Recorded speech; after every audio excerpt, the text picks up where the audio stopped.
Capítulo 102. Ele diz querer deixá-la fraca e frágil para poder satisfazê-lo. Ela diz que ele brinca com a sorte. Ele conta que a fará chorar. Ela questiona o que seria. Ele conta que Álvaro viajou de volta para São Paulo esta manhã. Leôncio diz que a acertou bem no coração. Isaura diz confiar na sinceridade de Álvaro. O maldito pede que ela não seja idiota, pois o amado foi embora e a abandonou. Malvina chega questionando o que seu marido faz na cozinha, e ele responde que veio apressar o almoço. A sinhá questiona o porquê de ela estar chorando e fica triste ao saber que Álvaro foi embora, alegando que parecia estar cheio de boas intenções e que não desistiria tão fácil. Ela questiona se os homens são todos iguais, que não reconhecem o verdadeiro amor, mas Leôncio afirma reconhecer todas as qualidades dela e que por isso a ama tanto. Ela diz não acreditar nessas afirmações e pede que vá para a sala, pois os convidados devem ter descido para o almoço. Isaura diz que o almoço estará pronto rapidamente e Malvina pede que ela enxugue as lágrimas para que não pensem que a maltratam. Leôncio diz que jamais maltrataria uma escrava cheia de prendas, mas sim que irão apressar o casamento dela com Belchior já que seu amado se foi.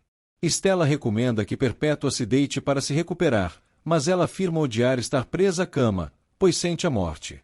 A amiga afirma que a febre amarela é uma doença grave que pode até matar, mas a anfitriã diz saber muito bem, já que está sentindo sintomas. Também afirma que não quer morrer sem ver seu filho.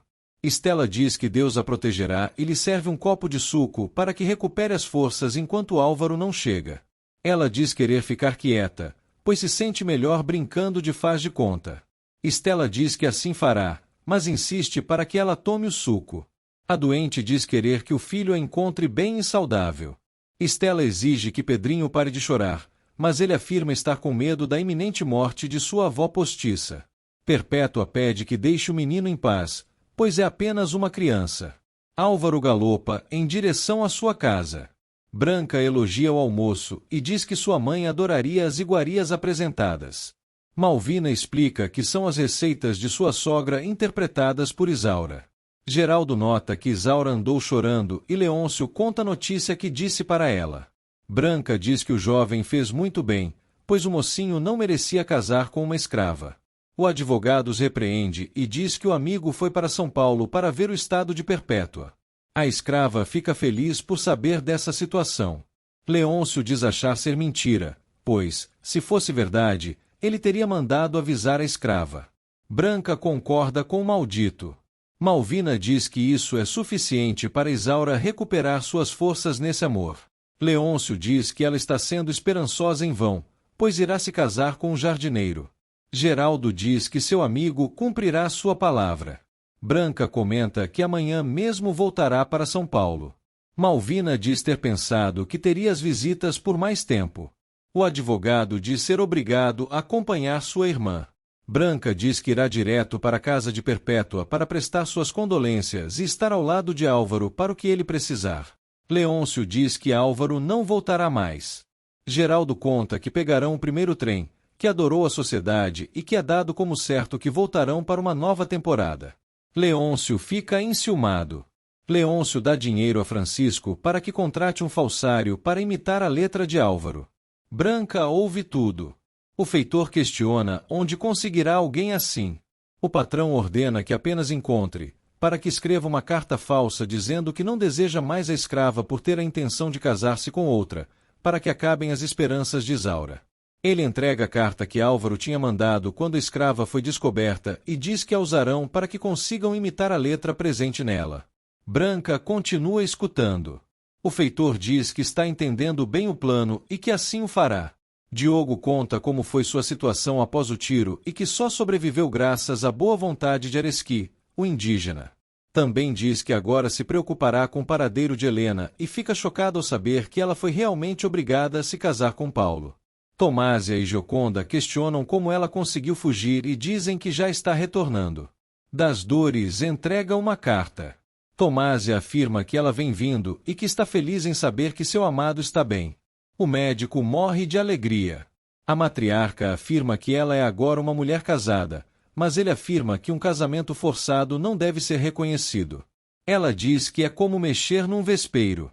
Ele diz estar disposto a fugir dali com ela para viver em seu verdadeiro amor. Gabriel continua enciumado.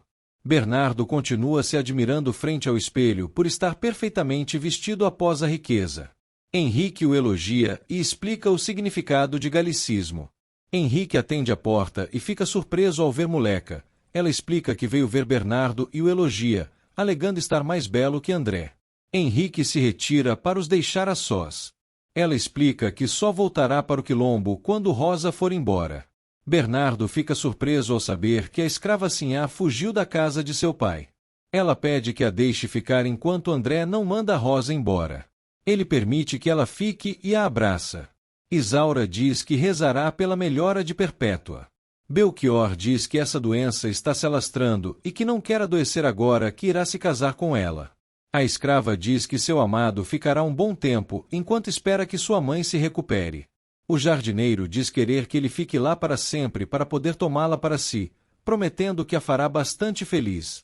Ela diz que tem muitos afazeres e ele a observa questionando se não lhe dará um beijo de boa noite. Ela diz não ter a menor intenção de se casar com ele. Triste, ele se retira. Branca oferece seu apoio no plano de Leôncio.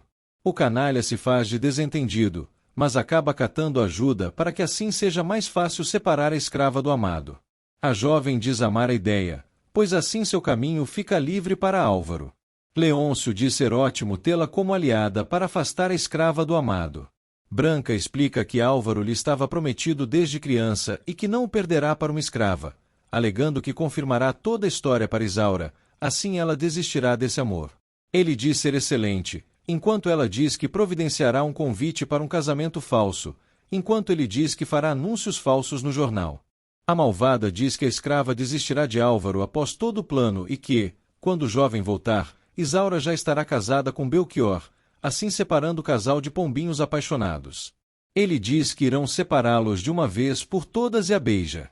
Branca afirma que ele não deveria fazer isso, mas ele afirma que Malvina já se recolheu.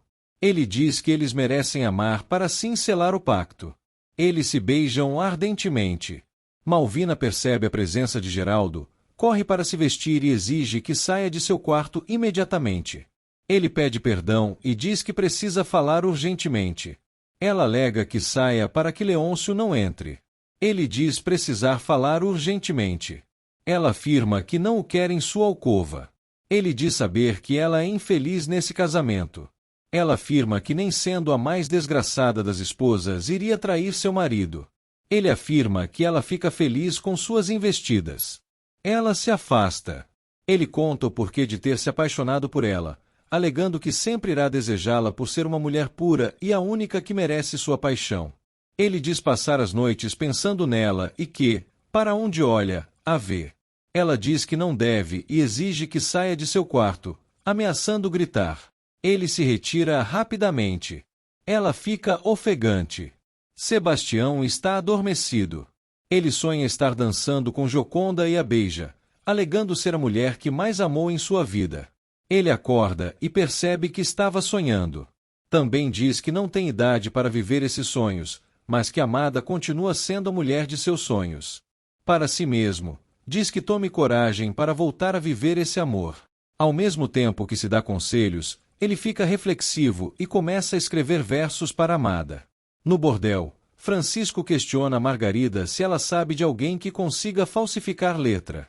Ela responde que conhece Maneco Breve, e indica a localização de sua casa.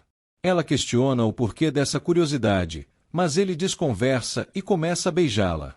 Isaura se assusta com Belchior.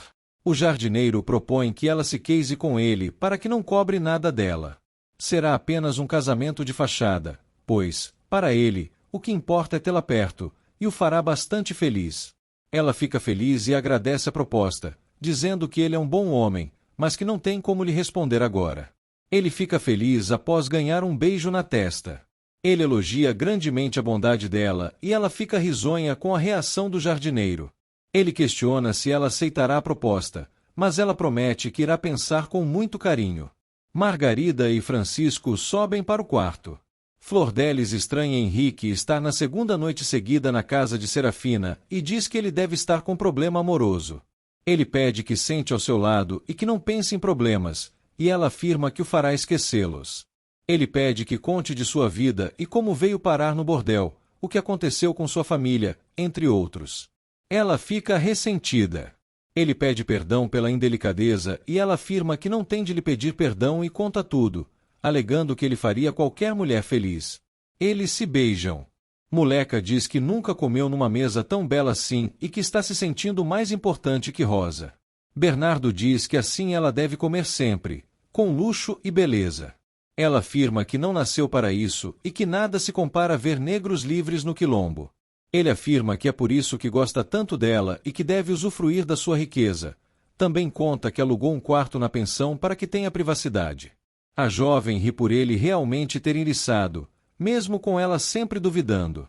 Ele diz que ela duvidou de seu amor também. Pegando na mão dela, ele pede que se case com ele para que lhe faça o homem mais feliz desse mundo. Ela diz que irá pensar por estar muito confusa e diz querer dormir. Ele sugere que durmam juntos, mas ela pede que desacelere por precisar tirar André de seu pensamento e coração. Ele diz saber uma mandinga para isso e que irá aplicá-la agora mesmo. Ela fecha os olhos a pedido dele. Ele a beija e ela não resiste. Ela pede que ele desacelere para que ela se acostume com a ideia. Rosa diz estar com saudade de sua caminha na casa de seu pai, pois a rede deixou sua costa doendo. André diz que melhorará a situação dela. Ela afirma que esperará ardentemente por estar muito dolorida. Ele diz que a levará para passear no Riacho dos Diamantes.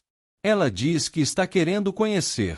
Geraldo questiona onde sua irmã estava ontem à noite e ela afirma que estava conversando com Leôncio sobre Isaura e Álvaro e que não precisava se preocupar com nada. Também pede que não a estresse e questiona se as malas estão prontas. Ele responde que sim e que só estão esperando os escravos que carregarão a bagagem. Ele os cumprimenta e os leva para pegarem as malas. Ela vai até a cozinha. Branca diz estar de partida e diz que recebeu ontem à noite uma carta de Álvaro pedindo que se casem, assim desistindo do amor que tinha pela escrava, alegando que não a quer mais.